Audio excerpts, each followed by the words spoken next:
Nyuma y'imyaka 1960 ibihugu bya Afurika byari mu gihe cy'ubukoloni bari bakoronijwe n'ibihugu by'i Burayi barimo Abongereza, Abafaransa, Abataliyani, Ububiligi, Portugal ndetse n'ibindi.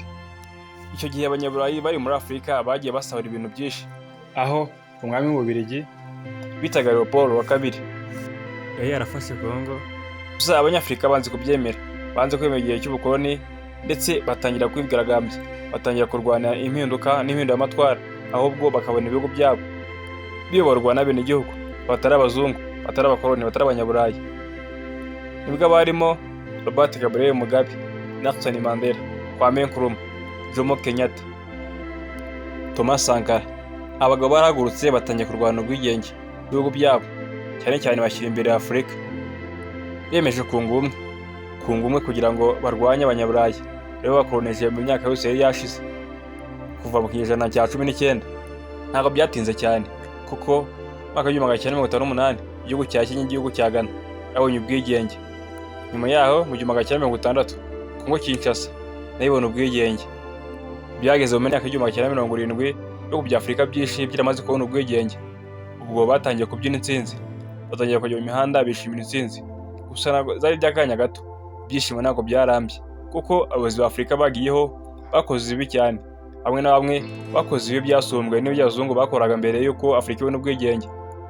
Ngiye kubabwira bamwe mu bagabo bayobora Afurika, bakayobora nabi cyane, bakayobora nk'akarima kabo, bakayikoresha icyo bashaka, bagafata abaturage nk'intama cyangwa se ibisimba. Babaye abagabo babi, bariye ruswa, bakoze urugomo, babaye abicanyi. Umuntu wese watavuga rumwe bajyaga bamwica bakamushyira ku ruhande, cyangwa se bakoresha amafaranga akabafunga umunwa.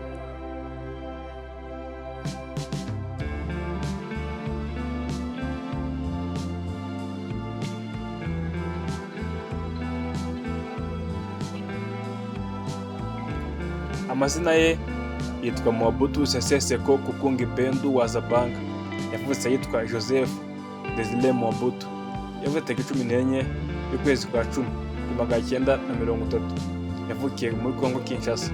Icyo gihe ari under colonization cyangwa se yakonejwe n'igihugu cy'Ububiligi. Leopold wa kabiri umwami w'Ububiligi w'icyo gihe yaragize nk'akarima ke ayoboza inkoni y'icyuma. Inkomoko y'izina Mobutu Sese Seko Kukungi Bendu wa Zabanga yavuye. Mobutu yavutse yitwa gutya Joseph Desile Mobutu, ariko akimara gukura no kumenya ubwenge no gufata ubutegetsi bwa Congo yahise yahindura amazina yita Mobutu Sese Seko Kukungi Bendu wa Zabanga. Yahinduye amazina nyuma y'uko yari amaze guhindura amazina y'igihugu cye, akivana kuri Congo Kinshasa akita Zaire. Avuga ko ayo mazina yiswe n'Abanyaburayi, bityo agomba kwita amazina ashaka yo mu rurimi rw'iwabo, cyane cyane Iringara. Uno mugabo yanze politike z'Abanyaburayi, ariko n'ubundi ntiyabajya kure kuko bakomeje kumufasha kuyobora Congo, ahanganye n'imitwe itandukanye yakundaga kumurwanya. Harimo yakoreraga muri Katanga, cyane cyane intara ya Katanga yageze kurwana ishaka kwigenga. Bityo Abanyaburayi n'Abanyamerika bafasha Mobutu kubona intwaro n'ibikoresho byatumye ayigumisha mu murongo umwe, bituma iguma ari ubundi ari intara ya Congo, kwigenga kwayo kurangiye. Mobutu yakomeje gukorana n'Abanyaburayi ariko akorana n'Abashinwa, ko Abanyaburayi bizeraga ko azafasha kurwana n'Abakomunisiti, ko atari kwemera Abakomunisiti bari bo Abashinwa ndetse n'Abarusiya kugera muri Congo, ariko yabirenzeho. Mobutu yakoranye n'Abashinwa, igihe cyaje kugera Mobutu yirukana Abashinwa n'Abahinde n'abandi bose bakoreraga muri Congo. Ubutaka bwabo n'ibindi bintu byabo byose arabambura, abyera abenegihugu. Mobutu azwiho gusesagura, nyuma kunyereza amafaranga angana na miliyoni 25 z'amadolari y'Amerika, akashyira mu nyungu ze bwite. Aya mafaranga ari menshi muri icyo gihe. No mugabo umukobwa we yakoze ubukwe, umukobwa yitwa Yaki Mobutu. Ubukwe umukobwa yakoresheje biba bwatwaye akayabo k'amafaranga menshi atagira ingano. Kungu yatumiyemo ama-orchestre 3 cyangwa se amabande agera kuri 3, ndetse avuga ko keke yakaswe muri uwo munsi w'ubukwe yari ihagarariye agaciro k'amafaranga 35 y'amadolari y'Amerika, ndetse ko ikanzu Yaki umukobwa wa Mobutu yari yambaye yaraguzwe amadolari 70,000. Amafaranga ari menshi muri icyo gihe. Imitako yonyine uyu mukobwa yari yambaye yari ifite agaciro k'amadolari y'abanyamerika miliyoni 3. aya mafaranga ntabwo aragira uko angana muri icyo gihe. Mu gitabo cyanditswe na Jansen asobanura ukuntu uno mugabo Mobutu akoraga ibintu bye uko yabishakaga. Mu gitondo yarabyukaga agasoma kuri wine, agafata ku mafunguro yabaga yatumije i Burayi, bakora ibyo yakundaga kurya n'ibyo yakundaga kunywa. Ibyinshi byaga byavuye i Burayi, cyane cyane mu Bufaransa.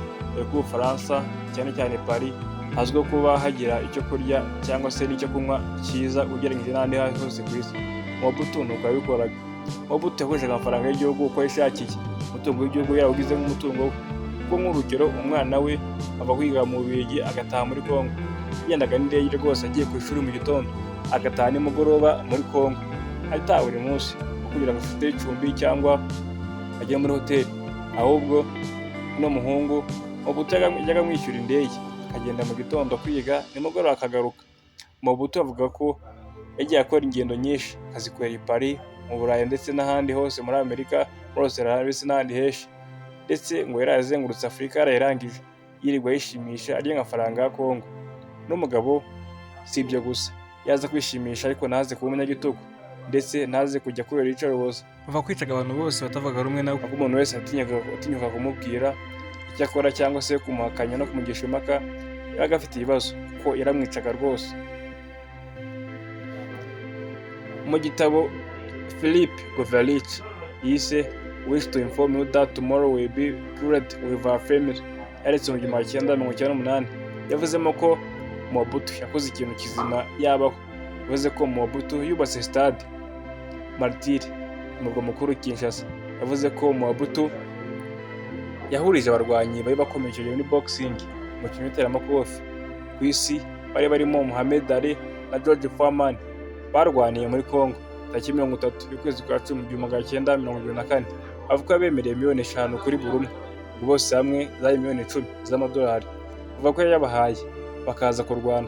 Akimara gutumiza uwo murwano ndetse ukimara no kuba isi yose hanze amaso Congo, ndetse amateleviziyo y'isi yose n'ahandi yari yerekeje uretse muri Congo. Avuga ko kugira ngo yishore mu ntambara ngo igihugu kimenyekane, ahubwo amafaranga yahisemo kuyashora mu kuzana abarwanyi ba boxing cyangwa se umukino w'iteramakofe bakaza kurwanira muri Congo. Nuko byagenze. Congo yatangiye kumenyekana cyane ku isi yose muri icyo gihe. Nibwo abanyabare bagiye biga ngo Mobutu yari mu ntoki.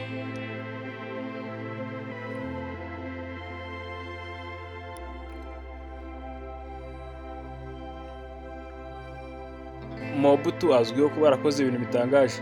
Mobutu azi ko kubera igitugu cye abantu bamutinyaga, cyane cyane abayobozi. Ikintu Mobutu yazwiho cyane cyatumye amenyekana cyane ni speech cyangwa imbwirwaruhame yagendaga atanga aho yabaga yagiye hose. Urugero, inama Mobutu igeze kwitabira inama ya Organization of African Unity OAU wabaye tariki 19 mu 1981. Iyo nama yabaye mu kwa 4. Ivuga ko Mobutu yatanze speech cyangwa imbwirwaruhame yamaze igihe kirekire, aho yamaze hagati y'amasaha 2 na 3. Ubwo afata imbwirwaruhame ingana gutyo, yagiye imbere y'abantu avuga amasaha 3 adahagaze, nta pose, nta muntu ugiye kuruhuka, nta n'uwitsamuye. Kubera ukuntu bamutinyaga, nta muntu wari guhangara mu makuru. Nawe mu kumwishyura bakimara kubona akirangiza, asa n'abiruhukije batahwi, aho bamuhaye amashyi. Bakomye amashyi iminota 10. Nibyo mvuze, bakomye amashyi iminota 10 yose bataruhuka. Fata iminota 10 ukoma amashyi, ntabwo wayirangiza. Tukubwiza ukuri ko n'ibiri itapfa gushira, ariko bakomye amashyi iminota 10 yose. Yaje gutuma uno mugabo aho umuntu wa mbere ku isi wakomeye amashyi menshi, bitewe n'imbwirwaruhame yatangaga. Si uko bari bishimye cyangwa se yarabwiye ibintu bizima, ahubwo nuko bari babonye ko bari bamaze igihe kinini babwirwa amagambo ye bashaka kuruhuka. Baravuze bati ahwi, bariruhutsa bakoma amashyi angana gutyo. Uyu mugabo yitwa Milton Mufunguru wa Sipado. Ujya wumva abantu bitwa ba serial killer. Ni umwicanyi wa serial killer wabaye wa mbere muri Afurika wakoze ibintu byo kwica abantu benshi, ari serial killer. Umwicanyi wavukiye muri Zambia, mundi i Lusaka, mu murwa mukuru. Bamwise amazina menshi harimo nka Lusaka Strangler, umunizi wa Lusaka, Zambian serial killer and rapist. Yicaga abagore cyane, akanabafata ku ngufu. Mu bantu bishe ntawe wigeze yica umugabo, ahubwo yishe abagore 29 ndetse yishimo umugore utwite, bivuze ko yishe abantu 30.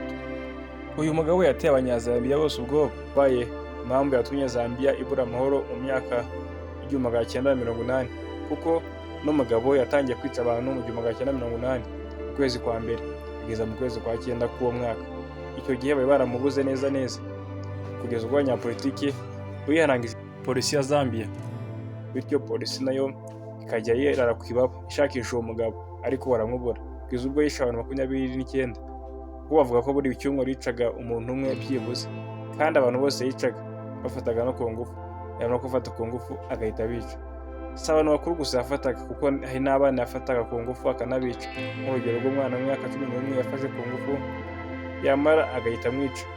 Ndetse abantu yicaga bataga ku mihanda ahantu hagaragara, nihishaga rwose, arikandikaho n'amagambo agira ati nababwiye nti nta mugore nshaka, kandi amatora akimara kuba nayo bihanangije bambwira ko nta mugore nshaka kuzongera kubona. Abantu bagize ubwoba, cyane cyane abagore. Leta ibwira abaturage cyane cyane kujya bitwararika mu gihe batashye nimugoroba cyangwa se mu gitondo kare.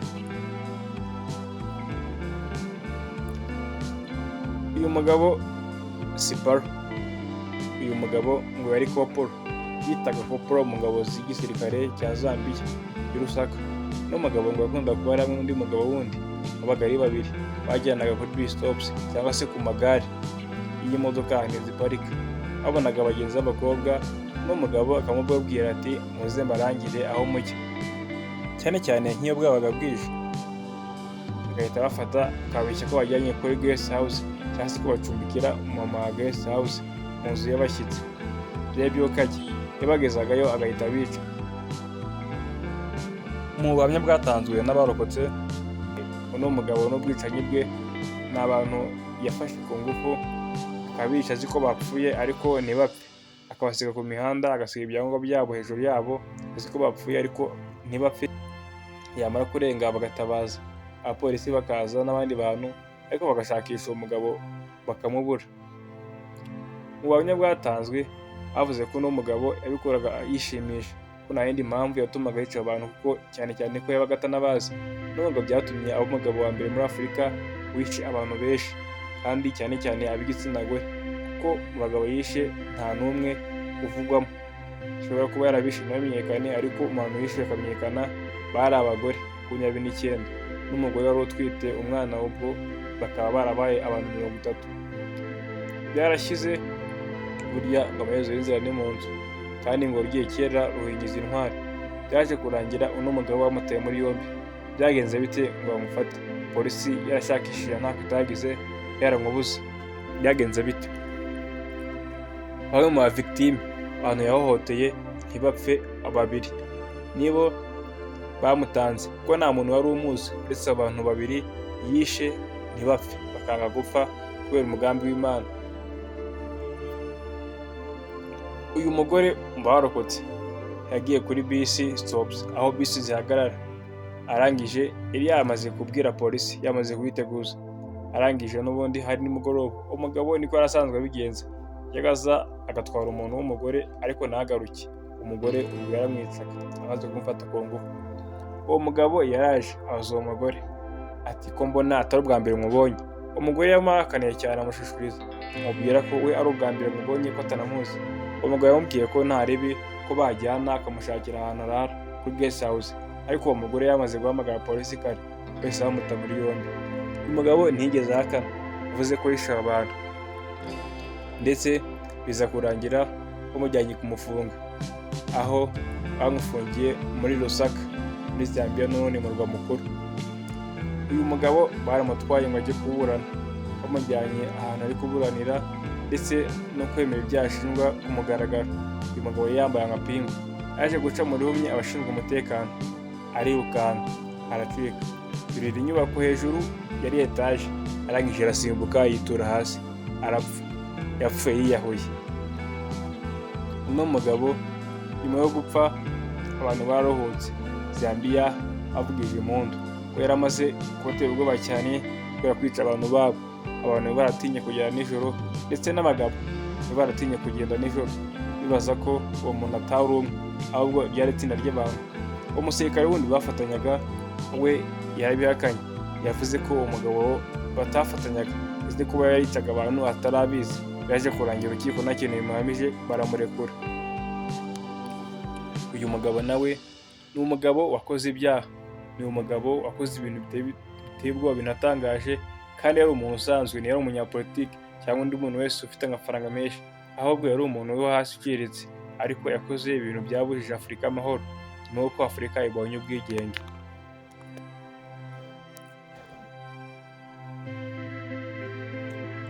Yitwa Amin Dada, Idi Amin Dada.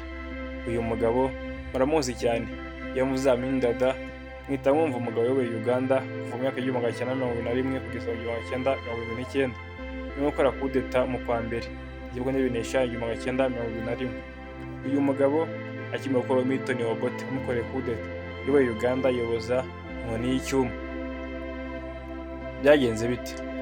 Uyu mugabo wiyitaga King of Scotland, umwami wa Scotland, kandi yari umugande. Yari bitangaje ibintu yakoraga. Uyu mugabo yariyobonaga, yari yumvaga avuga ko ari umuntu wa mbere muri Uganda. Yafashe Uganda yigira nk'akarima ke, cyane cyane abantu mu bwoko bwe niwe yatoneshaga kurusha abandi. Mu gihe abandi babaga bari mu mabaro, abantu mu bwoko bwe baga bishimye, baryohewe n'ubuzima, mu gihe abandi benshi mu Banyarwanda babayeho nabi mu buhungiro. Abantu bose batavuga rumwe na Amin Dada yarabicaga, avuga ko igeze no kurya abantu, ndetse avuga ko yafataga imitwe yabo akayishyira muri firigo. Avuga ko yishe abantu bari hagati y'300. Amin Dada azwiho kuba yagiraga amahame ateye ubwoba, azwiho ko avuga ikintu ntagire umuntu umuvuguruza. Se uramuvuguruza agomba kuba yagira ibibazo, akayabura ubuzima cyangwa se akaba byatuma ajya mu buhungiro. Uyu mugabo bavuga ko yigeze gutanga itegeko ry'uko nta batemerewe kwambara, cyane cyane abakobwa, imyenda migufi minijipe. Bavuga ko hari umukobwa wigeze kubirengaho arayambara. Amin Dada yamufashe ngo yamuciye amaguru arayaca koko, kugira ngo bibere isomo no ku bandi. Isi yose imenye ko Amin Dada atari umuntu usanzwe, ariko icyo yavugaga cyari nk'itegeko ko kitagombaga kuvuguruzwa. Amin Dada yabaye umunyagitugu. Amin Dada yayoboye Uganda uburyo yumvaga bwari bwiza, ubwo buryo yayoboragamo Uganda. Amin Dada nubwo yakoze ibyo, ariko hari abagande bavuga ko yabagira umumaro mu buryo bumwe, aho ngo yabubakiye ibintu byinshi bitandukanye. Aho yubakiye ikibuga cy'indege 1927, aho yubakiye inzu bise Uganda House, aho yubakiye satellite kuko bakoreshaga iya Kenya mbere, ariko akimara kuyubaka nyine baruhutse gukoresha iya Kenya bakoresha iyabo. Aho ngo yabubakiye icyo bise Nile Hotel cyangwa se Serena Hotel muri iki gihe, dore kandi ko yanabubakiye Uganda International Conference Center. Uyu mugabo bavuga ko yubakiye Uganda Army Shop, ngo dore ko mbere ye nta Army Shop yabagaho, ko abasirikare bahahiraga amaduka asanzwe, ariko akimara kujya ku butegetsi yubakiye Army Shop, bakajya bahaha, ubwo n'abasirikare n'abapolisi bahaha muri ayo Army Shops ku biciro bite ugereranyije n'abandi. Uyu mugabo bavuga ko yubatse Uganda House, akayubaka muri Leta Zunze Ubumwe za Amerika, ndetse akayubaka n'i London. Uyu mugabo ngo yubatse ibindi bintu byinshi bitandukanye, nk'isoko ryari rinini cyane ryari riri ku mupaka wa Kenya na Uganda, ryakundaga guhuza Abanyakenya benshi n'Abanya-Uganda, n'ubu ngubu kandi ngo yaracyakoreshwa. Uyu mugabo ngo yaguye banki nkuru ya Uganda, aho yongereye inyubako, ari ngo n'umugabo ngo akiriho mu ifaranga rya Uganda ryari rifite agaciro, kuko ngo idolari rimwe ryavunjaga amafaranga ya Uganda cyangwa se amashiringi ya Uganda 7, ariko ubu ngubu muri ino minsi ishiringi rimwe ntacyo rikora ku idolari, ahubwo amashiringi 700 niyo avunja idolari rimwe. Amafaranga ya Uganda ataga agaciro muri iki gihe ugereranyije nuko byari bimeze mbere. Abenshi bavuga ko Amin nubwo yari afite amategeko akomeye, nubwo yari afatanyije na ba Gaddafi n'abandi bantu bose bitwaga ko batari beza muri Afurika, ko yagize kugira akamaro kamwe cyangwa kandi. Amin Dada azwi nk'umuntu yajyaga avuga rikumvikana, kandi ntabwo ari umuntu wavugirwagamo.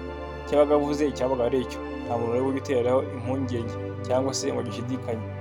Icyo yabaga avuze yari nk'Imana, cyabaga ari itegeko ku bantu bose, ku benegihugu, abayobozi n'abandi bose baga batuye Uganda, abanyamahanga ndetse n'abandi bose baga baje gusura Uganda muri icyo gihe. Uyu mugabo yitwa King Shaka Zulu, reka tumuvugeyo gato. King Shaka ni umugabo wavukiye muri Afurika y'Epfo mu ntara ya KwaZulu Natal muri iki gihe. Intara murayizi cyane kuko inamaze iminsi irwana na Afurika y'Epfo ishaka ubwigenge, ariko byaraniranye n'ubundi iracyari muri Afurika y'Epfo. Intara kuva kera yahoranye amashagaga ubwo yayoborwaga n'umwami bitaga King Shaka Zululand. Uyu mugabo King Shaka yaba yarakoze ibintu biteye ubwoba. Yaba ari umuntu wazanye impinduka mu kurwana, kuko yarwanishaga intwaro z'imiheto n'imyambi. Yaba yarazanye intwaro zigezweho zatumaga atsinda abanzi bari baturanye, agafata ubutaka bwinshi bw'abantu barwanaga bari baturanye, ndetse avuga ko yari umunyagitugu, umuntu wese watavuga rumwe yaramwicaga kuko yishe abantu benshi batagira ingano. Ikintu n'umugabo yakoze kizahora kibukwa ndetse cyateye n'abantu kumutinya, yatumye abantu bose bamumenya. N'umugabo ubusanzwe abami bakunda gushaka abagore ndetse bakunda gushaka abagore benshi. Uyu mugabo we si uko byagenze, ahubwo ntigeze ashaka umugore n'umwe. Yanze gushaka umugore, avuga ko umugore yari kuzabyara umwana akamusimbura ku ngoma. Yumvaga azayobora iyo ntara ya KwaZulu Natal kugeza apfuye, ndetse ko yari kuzayobora imyaka myinshi. Hari bataratekerezaga ko yari kuyobora imyaka ikagera agapfa. Yumvaga ko KwaZulu Natal azahora yiyoboye. Yanze kubyara, yanga kugira ngo umwana azamusimbure ku butegetsi, cyangwa se umwana akazashaka kumurwanya. Yari afite umuvandimwe wamukurikiraga, ariko uwo muvandimwe uyu n'umugabo King Shaka yicwaga impamvu yariho. Yaga avuga ngo iyaba umugabo yapfa cyangwa se umuvandimwe we yapfa, ubundi akaguma ari wenyine mu muryango we kugira ngo hatagira undi muntu urwanira kumusimbura. Uko bigenda muri Afurika nuko byagendaga mbere. Iyo umwami yabaga atanze, ahitaga hima umuhungu we nibwo yahitaga amusimbura kuyobora icyo gihugu cyangwa se ubwo bwami. Rero uno mugabo akimara gutanga ngo yishwe n'umuvandimwe we nk'uko yabitekaga n'ubundi, yaramwishe. Akimara gutanga, igihugu cya KwaZulu Natal cyari igihugu bwari ubwami, cyabuze umuntu akiyobora, biza kuzana amakimbirane bituma intara ya KwaZulu Natal icikamo ibice, abantu batangira gusubiranamo kubera ko uno mwami King Shaka akimara gupfa habuze n'umwe umusimbura ku ngoma, ko nta kana na kamwe yari yarabyaye. Byagaragaje uburyo uno mugabo akundaga ubutegetsi. Uno mugabo ariko akaba yarakundaga no kurwana, akunda kwagura intara ye kandi ko yari umunyagitugu. Aba ni bamwe mu bagabo babayeho muri Afurika, bakoze ibintu biteye ubwoba, bakoze amahano, bakoze ibyaha byinshi bitabarika. Abenshi muri bo na n'ubu ntabwo bigeze bahanwa.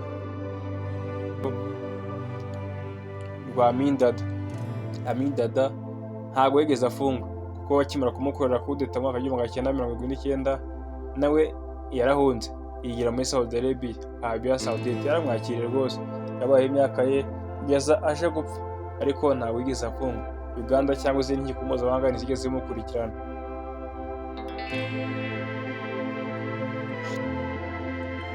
Uyu ni umusozi w'ikiganiro cyacu. Iyi ni Africa and the World. Kora subscribe, like, share na comment.